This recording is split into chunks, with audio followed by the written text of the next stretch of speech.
Hello everyone, my self doctor Diksha, associate dentist, dental quest Dwarka, Delhi से। तो काफ़ी patient एक सवाल करते हैं कि एक स्टिकी सी लेयर हमारे दांतों पे आकर जम जाती है, तो ये क्या नॉर्मल है और ब्रशिंग करने के बाद भी ये लेयर क्यों नहीं जाती है। तो आज हम इस वीडियो में बात करने जा रहे हैं कि डेंटल प्लाक क्या होता है, वो स्टिकी सी लेयर क्या होती है और उससे वो कैसे कन्वर्ट होके कैलकुलस या टार्टर बन जाती है और उससे आप कैसे अपने दांतों को बचा सकते हैं। तो चलिए स्टार्ट करते हैं। सबसे पहले बात करते हैं कि डेंटल प्लाक क्या होता है। जब भी हम खाना खाते हैं तो खाना हमारे दांतों के बीच में फंस जाता है। वो खाना, सलाइवा और बैक्टीरिया मिलके एक थिक लेयर बना देते हैं जिसे हम डेंटल प्लाक कहते हैं, और वो डेंटल प्लाक हमारे दांतों पे जाकर जम जाता है। और जब भी हम ब्रशिंग करते हैं तो वो प्लाक जो होता है हमारा, वो क्लीन हो जाता है।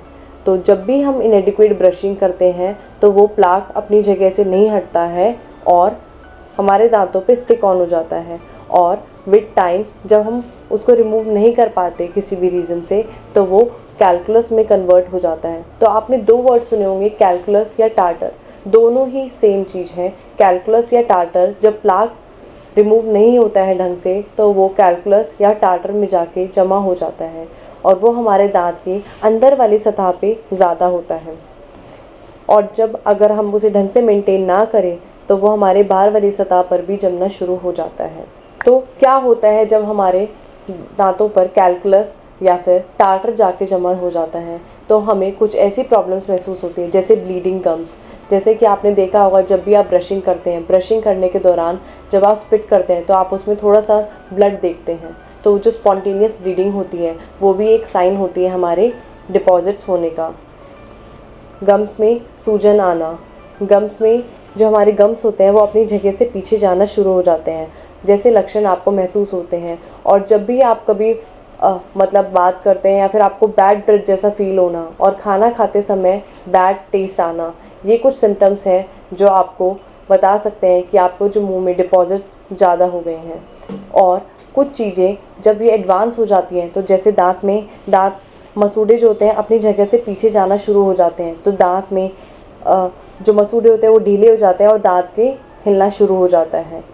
तो ये सब कुछ चीज़ें हैं जो आपको परेशान कर सकती हैं।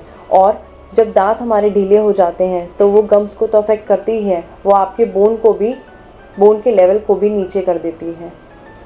तो कैलकुलस या डिपॉजिट्स को हटाना बहुत ज़्यादा ज़रूरी है। तो एक डाउट काफ़ी ज़्यादा लोग पूछते हैं कि जो ये डेंटल प्लाक होता है और ये डेंटल कैलकुलस होता है, क्या हम इसे घर पे ही साफ़ कर सकते हैं? हाँ जी। तो मैं इसमें आपको बताना चाहूँगी कि जो प्लाक होता है उसको आप अपना नॉर्मल ब्रशिंग से हटा सकते हैं।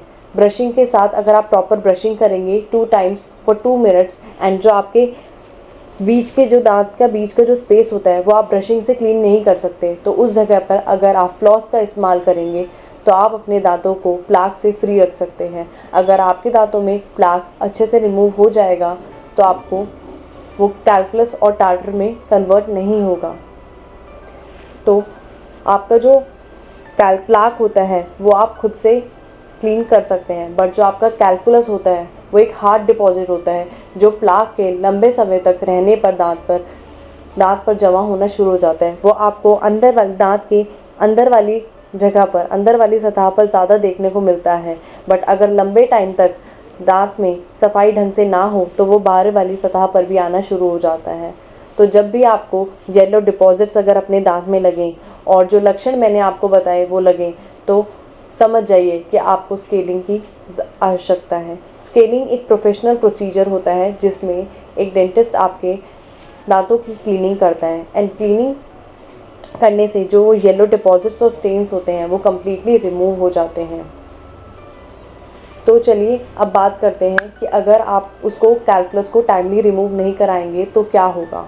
अगर हम टाइमली कैलकुलस को रिमूव नहीं कराएंगे तो हमारे दांतों में सेंसिटिविटी और गम इश्यूज़ होना स्टार्ट हो जाएंगे। कुछ मैं मिथ आज क्लियर करना भी चाहूँगी। जैसे कुछ लोगों को लगता है कि अगर दांत सफ़ेद हैं, दिख रहे हैं तो मतलब ठीक है। नहीं, ऐसा नहीं है। अगर आपके दांतों पे जो कैलकुलस होता है या फिर प्लाक होता है, ये एक येलो पतली सी लेयर होती है, वाइट स्टिकी सी लेयर होती है, जो आपको देखने में नॉर्मल लग सकती है, बट यह आपके मसूड़ों को और आपके ओवरऑल ओरल हाइजीन को काफ़ी ज़्यादा अफेक्ट करती है। तो उसको पहचानने के लिए आपको एक प्रोफेशनल डेंटिस्ट के पास चेकअप कराने की ज़रूरत है, जो आपको टाइमली गाइड कर सकें और आप ब्लीडिंग गम्स और बैड ब्रेथ इन सब से बच सकें। इवन बैड ब्रेथ के साथ ये आपको आपके दांतों में कैविटीज़ भी करा सकता है।